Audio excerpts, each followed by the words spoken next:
Christ alone. Si Kristo lang yun ang imong dawaton. Dili mo apilon pagdawat ang iyang lawas na mong iyang simbahan. Sa ato ba, ang imong ginawa, alananggal. Sakto ba? Nga dawaton nato si Kristo na mong ulo simbahan, ang iyang lawas, di nato dawaton.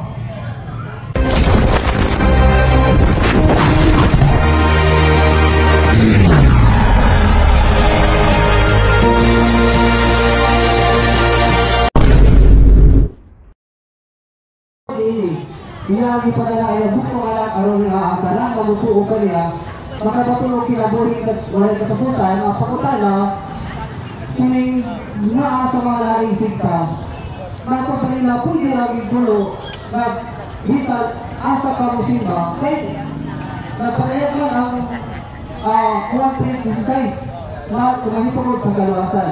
Huwag ikaduha, hindi ba mga naisip ka matawag dali mo ni relihiyon. Tubag. Ang 13 sa Juan gitawag na ang kasing-kasing sa Ebanghelyo.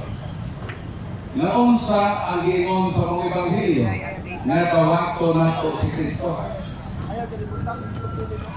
Dawato nato si Kristo kay siya ang gihatag sa Diyos Amahan alang sa atong kaluwasan na matod sa kinabuhi kay katapusan.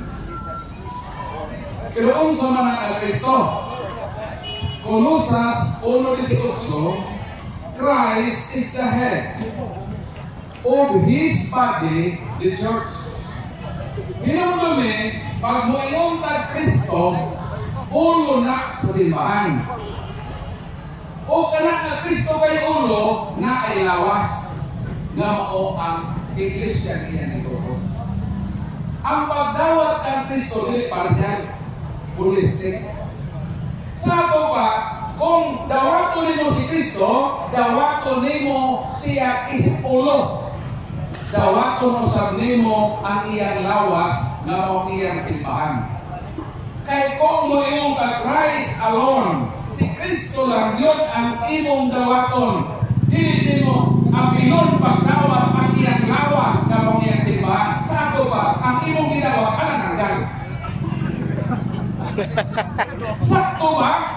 Nga dawaton nato si Kristo na mong ulo simbahan, ang iyang lawas, di nato dawaton.